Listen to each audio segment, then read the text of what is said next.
and reach. So with that, I have the incredible honor and privilege to introduce our first speaker, Dr. Sylvia Earle. She is a universally respected marine biologist, oceanographer, explorer, researcher, and a mass campaigner for a healthy living ocean. Sylvia Earle has done more than anyone to gather and share information about the sea. From creating systems to actually access the sea and gather that information for research, to speaking out and raising alarms about our wildly unsustainable impacts to marine ecosystems and species. We could easily, as Lee indicated, with the number of publications, we could easily spend the entire length of today's forum just discussing Sylvia Earle's achievements, organizations, and empowered group of people that she has created in her wake. But I'll just say she's a hero and an inspiration to many, an absolute force of nature, truly one of the best imaginable examples of how a single person who is driven to challenge and change the status quo can have a massive impact on the world. So Dr. Sylvia Earle, thank you for joining us. So to share some thoughts of hope with you, I'm going to try to share my screen. This could be a little bit of a challenge, but I'm going to try. So the image that I think transformed our way of thinking, it wasn't that long ago in terms of how long humans have been around, but literally for the first time, able to see ourselves from afar. Lucky us. Whales cannot do this. Elephants cannot do this. We're the only species that has ever been that had the capacity to get high in the sky and look back and see who we are in a universe that's beautiful, but not very friendly. What makes Earth friendly for us is the fact that we've got an ocean. It's been around for most of the history of the planet, but it isn't just the water. It's the fact that the ocean is alive. A lot of people seem to think that we can go to Mars to escape the problems we've started here on Earth or somewhere else in the universe, but good luck to that. It's taken 4.5 billion years to get us to have a planet that works in our favor, largely because of the living ocean and the technology that enables us to see what we could not see before and that our predecessors couldn't see either. Why do I have reason for hope? In part because we're 21st century humans with the power to do that none of our predecessors could do, could know, could see, could understand. Now, we haven't all got the message yet, for sure, which is why I'm glad to be part of this forum to convey not only why we are concerned, but reasons for hope. We, as humans, can go high in the sky, and we as humans can go from the surface of the ocean to the deepest places. That wasn't possible until right about now. I guess the first visit to the deepest part of the ocean was before the footprints were first made on the moon. It was 1960. But now, in addition to being able to go all the way to the 7 miles down, we can live underwater. Just as we have a space station high in the sky, it gives us time to see what's going on and the capacity to breathe underwater. We also have new generations of ways to take almost anybody, so simple to operate that even scientists can do it. I'm an example. If I can do it, you can do it. Anybody can get out there now in ways that were simply not imaginable before the 21st century. New generations like these deep hope subs that I've got my fingerprints on this to be able to democratize access to the sea. So little kids and grown-ups too can actually go into the deep and see where most of life on Earth actually exists in the ocean, and most of it below where sunlight goes. I cause for hope that the ocean, nature, land, and sea are at last high on the balance sheet, where they were not until right about now. Why? Because if nature is in trouble, we're in trouble. It affects the economy, it affects our security, it affects life itself. And the idea that we have a choice, dinosaurs did not. Their fate was sealed not because of their actions, but because of outside forces. We are the force changing the nature of nature. And now leaders from around the world are getting it. Climate change. Climate always changes. It has from over the ages. Ice ages come, ice ages go. Planet is warmer, planet is colder. But we are the agents of change this time, this phase of global warming, and it's accelerating faster than has ever happened owing to natural causes. We are part of nature, of course, and in ignorance, we have done things that have made Earth less hospitable. So in just the last few months, cause for hope, big conference in Canada to talk about and to make a commitment, nations around the world, at least 30% of the land and sea to be fully protected in the next 7 years by 2030. 30 by 30 is the theme. It's a big ask because only half that much land has been highly protected in parks and reserves and other actions. In the ocean, it's only 3%. 97% of the ocean is open for exploitation. But there is reason for hope because now we know what we couldn't know before about why nature matters, why protecting nature means protecting the economy, protecting our health, protecting our security, protecting our lives. The other big action happened just a few weeks ago when there was a commitment to safeguard the high seas. That is half of the world that heretofore and even now is a global commons where no one country can dictate what happens there. It's all of us. Every nation has a voice, but some nations are disproportionately taking from the sea, taking wildlife by the ton. Now, deep sea mining is on the horizon and other factors that are really have the high seas, half the world in the crosshairs of destruction. Why should we care whether we protect the ocean or protect the land or protect the skies above?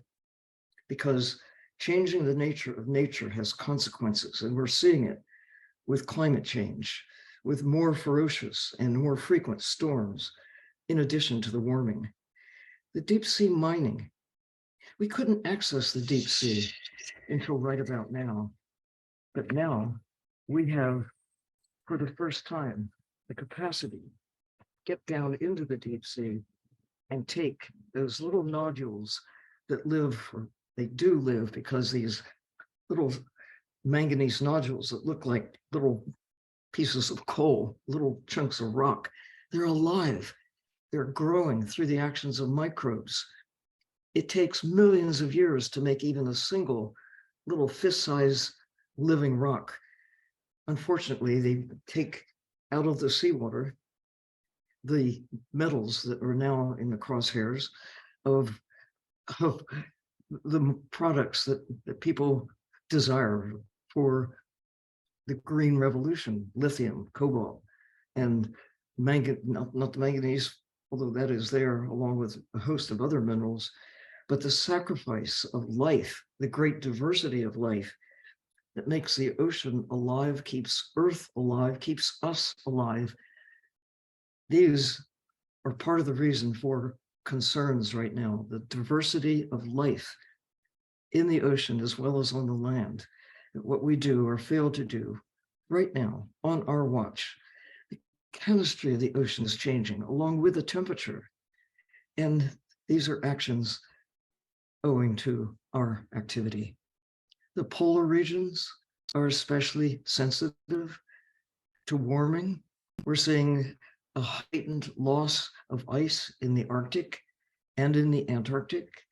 Sea level is rising as well as ice melting, expansion of water. Warmer water occupies more space than cold water, so sea level is an issue. The melting of ice is not just a problem for polar bears, it's a problem for everyone, everywhere. Penguins and other wildlife in Antarctica, the other end of the Earth, where again, the melting of ice is a serious issue for them, for us, for cities around the world, coastal cities that are certainly feeling the effects of increased storms and sea level rise. I think the good news is that about half of the coral reefs are still in pretty good shape. There's reason for hope, because if we protect them, we protect a great slice of diversity of life on Earth. Problem is, about half of them are gone since I began exploring the ocean in the 1950s. It's cause for hope that kelp forests are in danger, but about half of the kelp forests that capture carbon, provide home for many creatures, and generate food for many more. Seagrass beds that are natural carbon capturing ecosystems, and they generate oxygen, keeps us alive as well as life on Earth otherwise. So hope. Whales are experiencing a return from where they were when commercial whalings was brought to a close through an international moratorium in 1986. Recovery has begun. So there are more whales today than when I was a child, but you should listen to them. Listen. Although some nations are still killing whales, mostly we've stopped taking them and have realized that a living whale is worth more than a dead whale. You can kill a whale and turn a whale into products like we kill many other things and turn them into products, from trees to Antarctic krill. We just treat nature as resources to be used instead of part of the fabric of life that keeps us alive. We have maybe the last best chance we will ever have to protect the natural systems that keep us alive. International Monetary Fund recently did a study about the value of whales alive for climate. The carbon value in whales has been valued to be at least $1 trillion for living whales at any one point in time. It's amazing. Nobody thought to crunch the numbers until we had to crunch the numbers and figure out, so what are we doing to nature that shapes climate? What can we do to safeguard nature, to really stabilize climate, stabilize the systems that have taken us have taken nature 4.5 billion years to create a stable, habitable planet. It's taken us maybe a couple of centuries, certainly on the order of 4.5 decades. The pace has picked up for the destruction of nature, but also the creation of hope. As we understand, as we extract from nature on an industrial scale, like these squid fleets, they're not the huge ships that are now plying the high seas, taking wildlife by the ton, but they are having an impact on these remarkable creatures. We don't know how to make squid, but we certainly know how to destroy them. And in the process, taking food, life out of the oceans that other creatures need. They need the nutrients that are put back in the ocean when the squid stay in the ocean and do what all creatures do. It's all a system of give and take, but it starts with the photosynthesizers on the land and in the sea that in turn provide food, generating oxygen, but capturing carbon that goes into the systems that shape planetary chemistry. Deep in the sea, there are so many creatures that we are just beginning to get to know. even tuna, for heaven's sakes. Most people don't know what tuna look like. They think of tuna as something in a sandwich or sushi or in some form that doesn't show you the majesty of the creatures themselves. Wild animals, wildlife that we now measure by the ton, instead of thinking of them as this miraculous assemblage of creatures that most people have never seen, but they're out there doing their job to be a part of this fabric of life. It keeps us alive. This network of life, these small creatures that are consumed by larger creatures that in turn are part of this chemistry of the planet, shaping the systems that maintain us as well as maintaining themselves. This is a food chain in action, a passage of nutrients from one form to another. The only ones not having a great time in this action out off the coast of Cocos Island are the little fish that are being consumed by the birds, by the sharks, by the dolphins, by the tunas, along with plastics that now are in the ocean on a scale that not only did not exist when I was a child, they could not exist because they hadn't been created yet. But now these synthetic materials infuse probably every drop of water we drink because they become so widespread and so connected to water and air and food.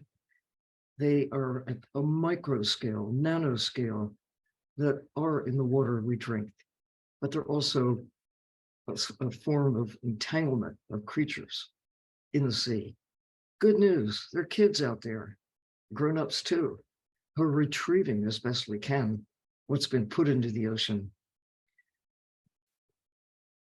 Among the creatures that have been generating fear through marketing fear are sharks that really are critically important to the health of the ocean, just as lions and tigers, eagles and owls are now recognized to be crucial to the healthy functioning of the planet. Again, it's eat and be eaten, but you put nutrients back into the system. But sharks have been targeted for killing since the 1980s on a scale that has caused on the order of 90% to have been taken out of the ocean. All that carbon, if it works for whales, $1 trillion of carbon in the whales, important for climate change. Think of how much we have damaged the ocean by taking millions of tons of sharks out of the system and their role in the ecosystem. So if it works for sharks, it works for whales, works for tunas, has to work for other creatures too. Think of how much wildlife we're taking out of the ocean that we call seafood. Most of it, not all of it, most of it is a luxury choice. It's sold at a high price, at a level that is simply not sustainable. And there's another factor. Creatures in the sea, like creatures on the land, we need to think of them not as just what they are, but who they are. They all, like all humans, like all cats and dogs, lions, bears, we're all individuals. We all have faces. We all have a place in the society that we're a part of. And it's just as true of fish, sharks, as it is of all other forms of life. But we treat ocean life, wildlife, as commodities. It's one of the things that is on the cusp of change. As people begin to see ocean creatures, the way we look at wildlife on the land, we've got bird watchers. Billions of dollars are really invested by caring for birds, loving birds, photographing birds, bird watching. Maybe we can shift that dynamic into the ocean as well. It's there to be done. Those of us who've had the pleasure of spending thousands of hours, days, weeks underwater, getting to know these creatures, the way Jane Goodall transformed the way people look at our fellow primates. She spent years, day and night, getting to know one species very well. And now we think of chimpanzees in a very different way than we did before she caused us to see them with new eyes. We need to look at all forms of life, including our fellow humans, with compassion, with empathy, with respect for what it takes for every life to exist.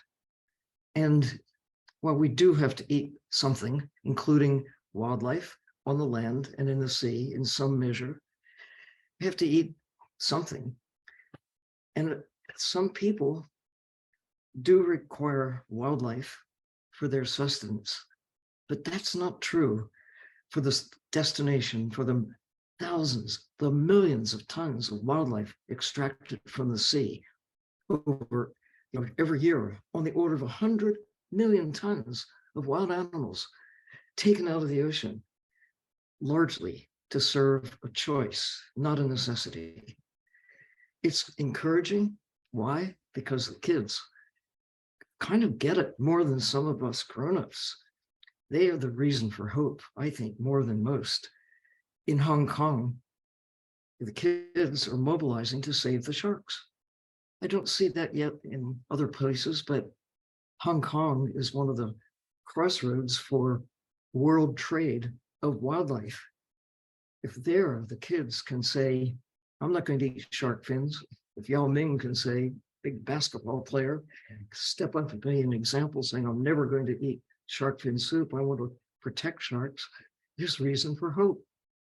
So the biggest fish in the sea, whale sharks, are at risk because we're still taking animals from the sea by the ton and turning them into products. Maybe there's reason for hope, just as there's reason for hope for whales. More whales now, since the commercial killing of whales came to an end in 1986. More hope for turtles, because we've stopped killing them, not totally, but as people begin to see what miracles they are, respect them, embrace them with love and care, protect their eggs. There are more sea turtles today than when I was a child. This movement of protecting at least 30% of the land and sea by 2030 is getting traction. Back in 1917, it was said that about 6% of the ocean was protected, but in fact, even now, it's only 3% that is highly protected, where even the fish and the lobsters and the krill and other creatures that we really need to safeguard for our sake, not just for them.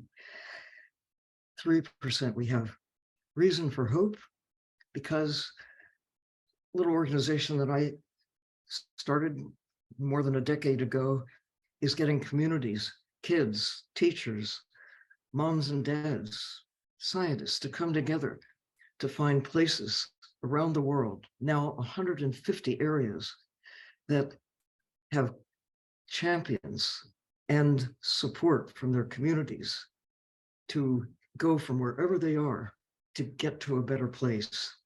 And today, on this is Earth Day, and New Hope Spot was launched right on the boundary of New York and New Jersey.